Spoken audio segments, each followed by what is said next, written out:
وفاق نے ساری توجہ پی ٹی آئی پر مرکوز کی ہے، جس کے نتیجے میں دہشت گردی نے دوبارہ سر اٹھایا ہے۔ تمام مسائل کا حل افغانستان سے مذاکرات میں ہے۔ ہماری حکومت میں دہشت گردی نہ ہونے کے برابر تھی، یہ علی امین گنڈاپور صاحب نے کہا۔ دیکھیں، ایک بات میں آپ کو بتاؤں کہ اس وقت جو طالبان حکومت ہے وہ مختلف ہے افغانستان میں۔ وہ اس طرح طالبان نہیں ہے جیسے کبھی ماضی میں ہوا کرتے تھے۔ انہوں نے جن لوگوں نے امریکنز پہ اٹیک کیا، انہوں نے ان کو بھی ڈھونڈ کے ان کا قتل عام کیا ہے طالبان نے۔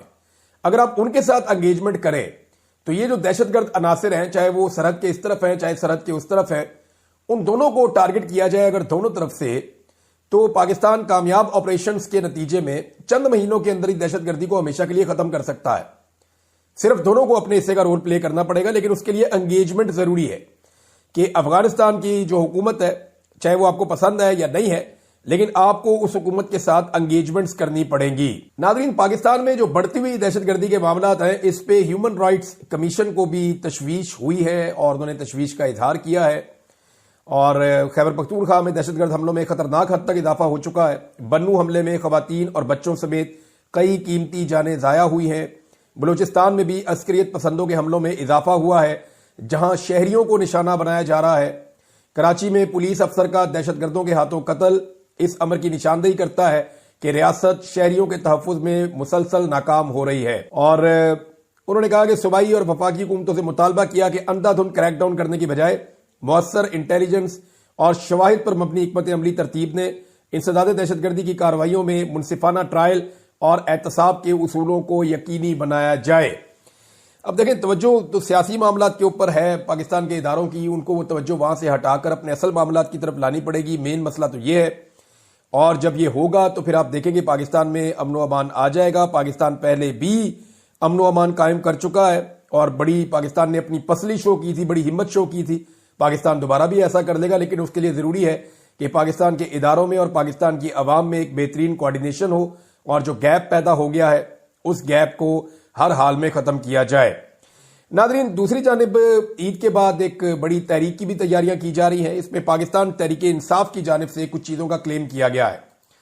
نمبر ایک، پاکستان تحریک انصاف نے کہا ہے کہ جی عید کے بعد ایک گرینڈ الائنس بنایا جائے گا، اور یہ گرینڈ الائنس جو ہے وہ احتجاج کرے گا۔ یہ شبلی فراز صاحب نے اس کو کنفرم کیا ہے کہ ہمارا اتحاد اپوزیشن کے ساتھ ہے، اگلے کچھ روز میں ان کے ساتھ ہمارے معاملات طے ہو جائیں گے، عید کے بعد سب مل کر حکومت کے خلاف نکلیں گے۔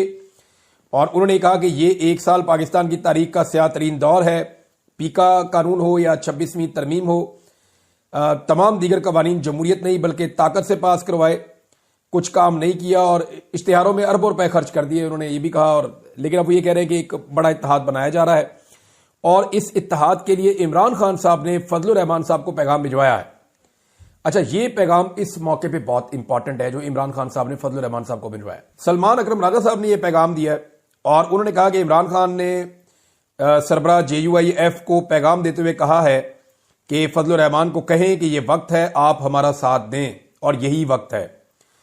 انہوں نے کہا کہ مارچ 2022 میں چاہے آٹے کی قیمت ہو، پھر وہ انہوں نے گھی کی قیمت بتائی، پھر انہوں نے مہنگائی کے حوالے سے بتایا کہ مہنگائی کتنی زیادہ بڑھ گئی ہے، کون کون سی چیز کتنی کتنی مہنگی ہو گئی ہے، لوگوں کی آمدن نہیں بڑھ رہی، معاشرے کے اندر بگاڑ پیدا ہو رہا ہے۔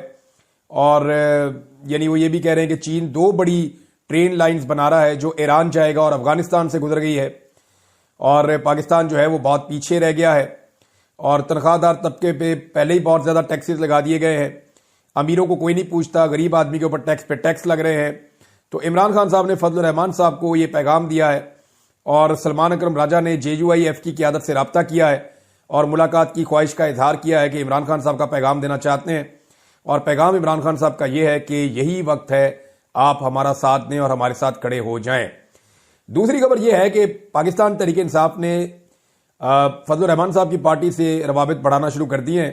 سلمان اکرم راجہ نے ملاقات کے لیے رابطہ بھی کیا ہے، اور اس سلسلے میں آنے والے وقت میں فضل الرحمان صاحب کی پارٹی کا اور عمران خان صاحب کی پارٹی کا آپس میں ایک الائنس بنانے کی کوشش ہوگی۔ لیکن فضل الرحمان صاحب کے معاملے میں پاکستان تحریک انصاف کو ہمیشہ سے بڑے شکوک و شبہات رہتے ہیں کہ فضل الرحمان صاحب کا پتہ کوئی نہیں ہوتا، کھبی دکھا کے سجی لگا دیتے ہیں، اور بیٹھتے اپوزیشن کے ساتھ کیمپ میں اور ترمیم حکومت کی پاس کروا دیتے ہیں۔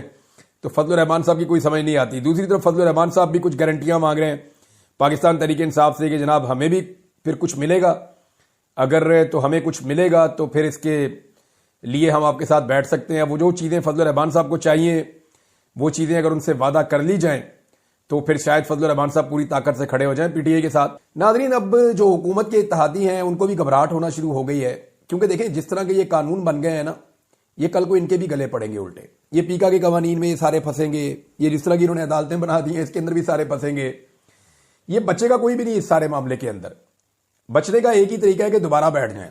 ندیم افضل چند صاحب نے بڑی لاجیکل بات کی ہے. وہ یہ کہتے ہیں کہ جناب جو مسائل ہے میں سمجھتا ہوں ملک کو بچانے کے لیے پی ٹی آئی سمیت ساری جماعتوں کے ساتھ چارٹر آف ڈیموکریسی ہونا چاہیے، یعنی سارے رل کے بیٹھ کے فیصلہ کرو ملک کو بچانا کیسے ہے.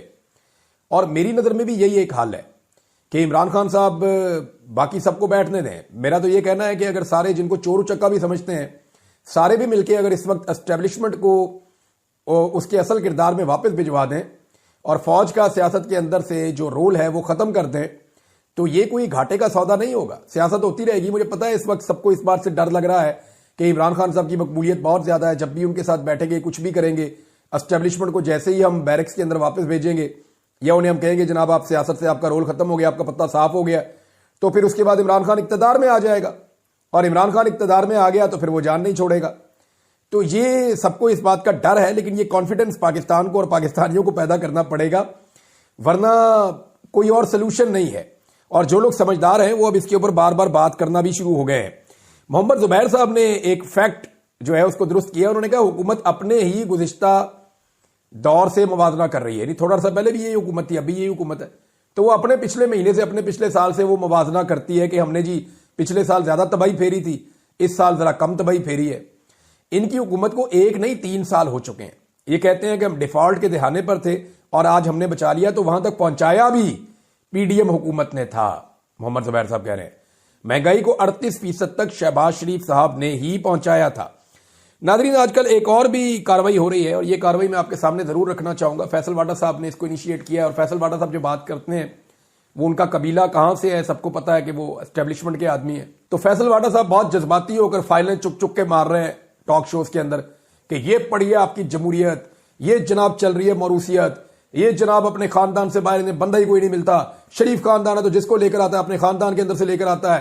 زرداری خاندان ہے جناب، وہ بھی اپنا ہر کوئی جو ہے وہ موروثیت چل رہی ہے، یہ کیوں ہے وہ کیوں ہے. بڑا رولا ڈالا فیصل واڈا نے. بات یہ ہے کہ جس جمہوریت کو آپ گالیاں دے رہے ہیں کیا اس ملک میں وہ جمہوریت ہے؟ جمہوریت کا مطلب یہ ہے کہ جمہور فیصلہ کرے گا کہ پاکستان پہ کس کی حکومت ہوگی.